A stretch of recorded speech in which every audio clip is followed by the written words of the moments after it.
Como fraudulentas catalogaron las elecciones de Nicaragua varios legisladores de América Latina, Estados Unidos y Europa. Desde ya rechazaron los resultados del próximo 7 de noviembre. Y la Corte Interamericana de Derechos Humanos pidió la liberación de los candidatos opositores que están encarcelados. La Cámara de Representantes de Estados Unidos pospuso la votación sobre el plan de gasto social del presidente Joe Biden, que contempla más de 1,8 billones de dólares. Sin embargo, los demócratas esperan que hoy avance el plan de infraestructura, en momentos en los que el mandatario atraviesa caídas en su aceptación. Y la juventud está perdiendo la esperanza frente a los mandatarios y su lucha contra la emergencia climática. El movimiento Fridays for Future exige acciones concretas y su lideresa, la activista Greta Thunberg, calificó la cumbre como un fracaso. Bienvenidos a las noticias de France 24. Yo soy María Clara Calle y los acompañaré en este recorrido. Y comenzamos con noticias latinoamericanas. En Nicaragua cerraron hoy las campañas presidenciales de cara a los comicios del domingo 7 de noviembre. Pero hay duras críticas por las decenas de opositores detenidos. Legisladores de América Latina, Estados Unidos y Europa consideraron que los comicios son fraudulentos y rechazan desde ya los resultados. La Corte Interamericana de Derechos Humanos exigió la liberación de 14 opositores, incluida Cristiana Chamorro, la figura más fuerte que se enfrentaría al presidente Daniel Ortega. Hablamos previamente con la expresidenta de Costa Rica, Laura Chinchilla, sobre el papel de la comunidad internacional en estos comicios. Miren, por lo menos a mí me parece, más allá de que se puedan garantizar resultados efectivos después del 7 de noviembre, a mí sí me parece que al menos la comunidad internacional no puede esperar a que llegue el 7 y al día siguiente preguntarse, ¿y ahora qué es lo que sigue? Ese sería el peor mensaje que estarían recibiendo los autócratas del mundo, que como en el caso de Daniel, han venido desafiando día a día, a plena luz del día, los distintos llamados y resoluciones que se han emitido en el seno del Consejo de Derechos Humanos, en el seno de la Asamblea General o el Consejo Permanente de la OEA.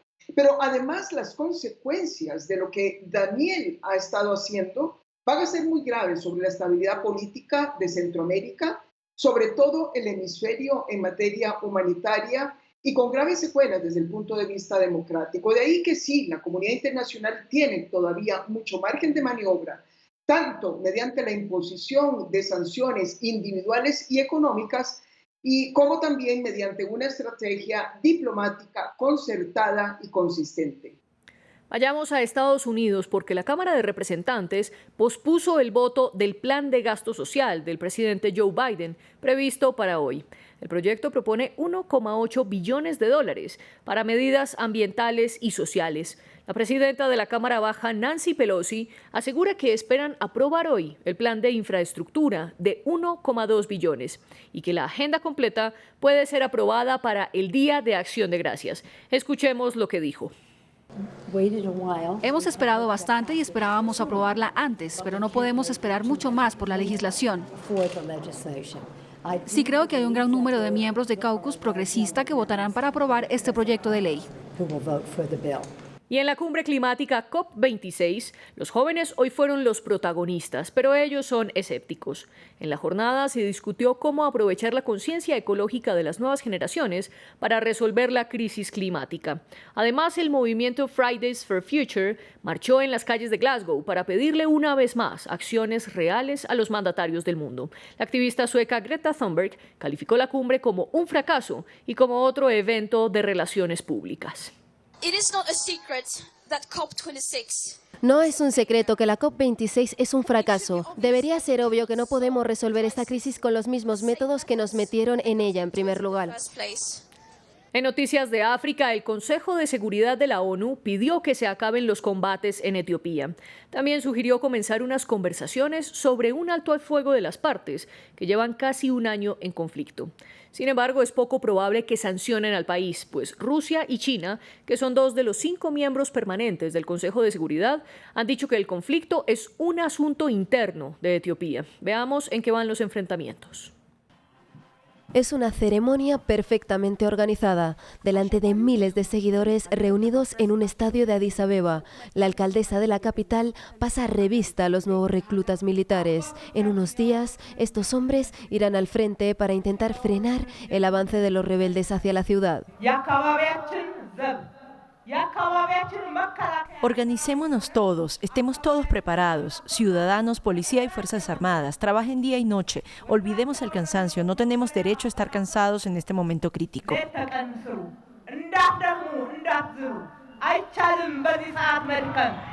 Es una ciudad en pie de guerra. El avance relámpago de los rebeldes tomó por sorpresa al gobierno. Tras haber controlado el Tigre el mes de junio, acaban de hacerse con 2 ciudades estratégicas en la región de Amhara. El miércoles se encontraban a 300 kilómetros de la capital, donde se les unieron combatientes del Ejército de Liberación Oromo, otra facción rebelde. Ahora, el gobierno llama a sus partidarios a frenar el avance de los que califica como terroristas. Etiopía no se derrumbará, Etiopía prosperará, Etiopía existirá para siempre. El Parlamento ha declarado el estado de emergencia en todo el país. Desde hace un año, el conflicto entre el gobierno y los rebeldes ha dado un giro espectacular, con la retirada forzada del ejército etíope. Y a raíz de este conflicto, la suerte de los civiles de la región preocupa mucho a la comunidad internacional. Según la ONU, más de 400.000 personas están al borde de la hambruna. La alta comisionada de la ONU para los Derechos Humanos, Michelle Bachelet, le pidió a los líderes militares de Sudán que se retiren luego del golpe de Estado que propinaron la semana pasada. En la sesión de emergencia del Consejo de Derechos Humanos de la ONU para debatir sobre Sudán, Bachelet pidió también que las Fuerzas Armadas no ataquen más a la población civil. Y es que ya se han reportado por lo menos 13 civiles muertos desde el golpe militar. Urjo a los líderes militares de Sudán y a quienes los apoyan a que retrocedan para permitir que el país regrese al camino del progreso hacia las reformas institucionales y legales. En particular, los últimos 2 años han tenido un progreso valioso hacia el establecimiento de la Comisión Nacional de Derechos Humanos y comisiones independientes claves previstas en el documento constitucional, incluyendo justicia transicional, tierra, mujeres y equidad de género, reformas legales y corrupción. Vayamos ahora hasta Medio Oriente. Afganistán está a un paso de convertirse en la peor crisis humanitaria de todo el mundo, según la ONU. Casi la mitad de la población se enfrenta a una inseguridad alimentaria aguda a partir de este mes de noviembre. Así lo afirmó el Programa Mundial de Alimentos de Naciones Unidas, que además advierte que 3,2 millones de niños afganos están amenazados por la malnutrición severa. La situación empeora con el invierno que se aproxima. Veamos más en este siguiente informe. Kabul, como el resto del país, se está hundiendo en la pobreza.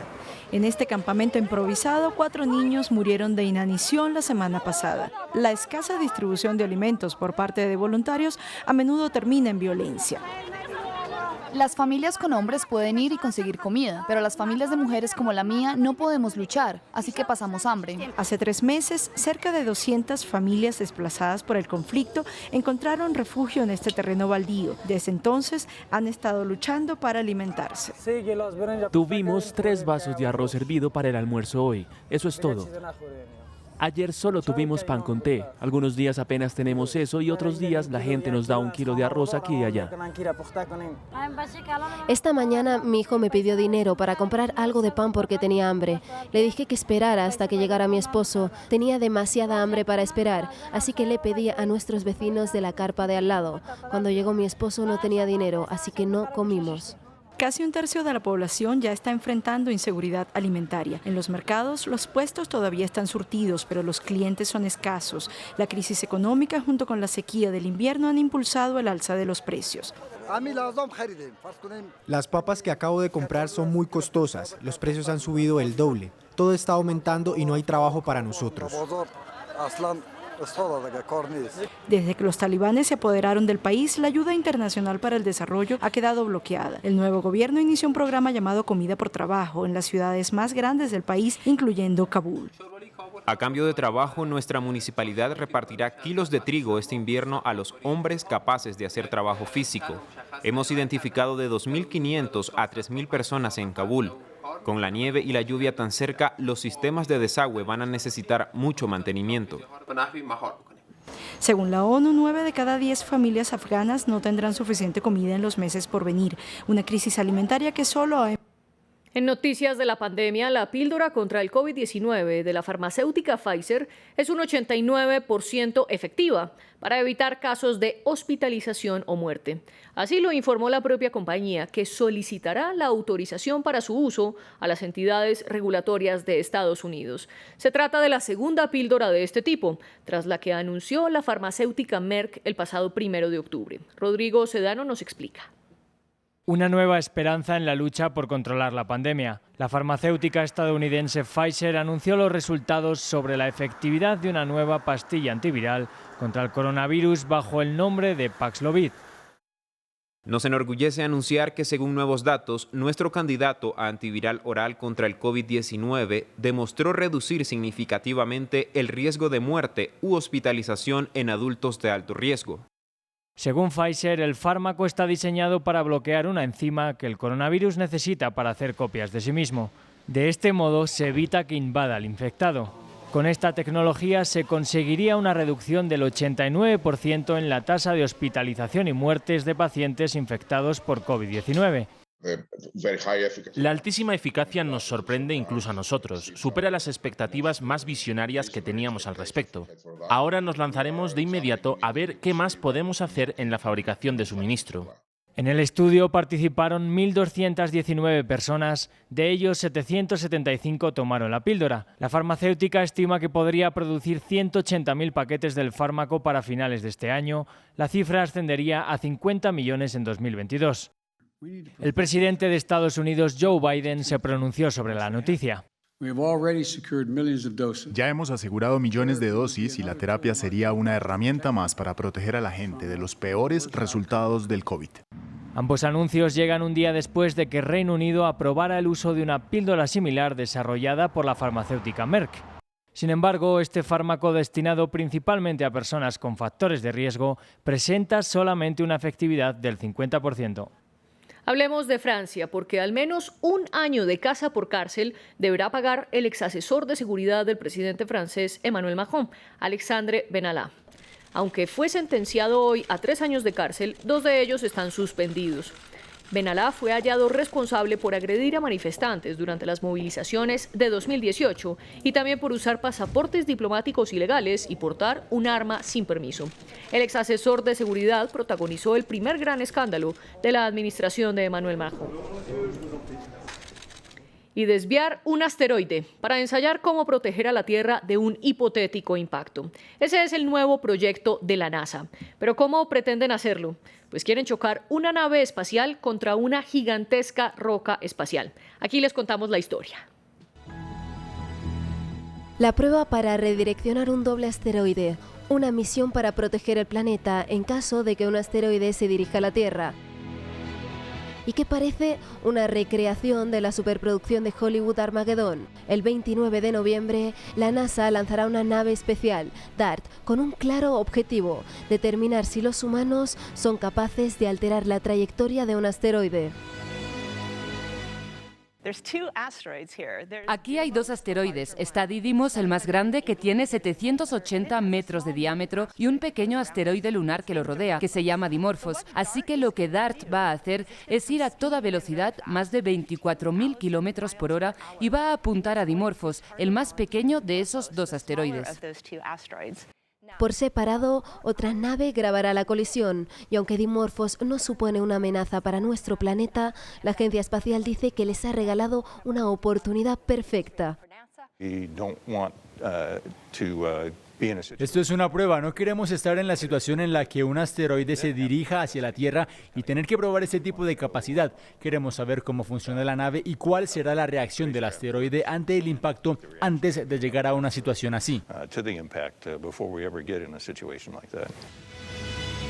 Se espera que DART colisione con Dimorphos dentro de un año aproximadamente, y esta es solo la primera de muchas pruebas de ciencia ficción que están por venir, ya que la NASA también quiere probar otras estrategias, como disparar a un asteroide con un láser. Y con estas imágenes de la NASA nos despedimos, pero sigan conectados ustedes a la señal de France 24 y esperen las noticias de mi compañera Valentina Torres Sánchez.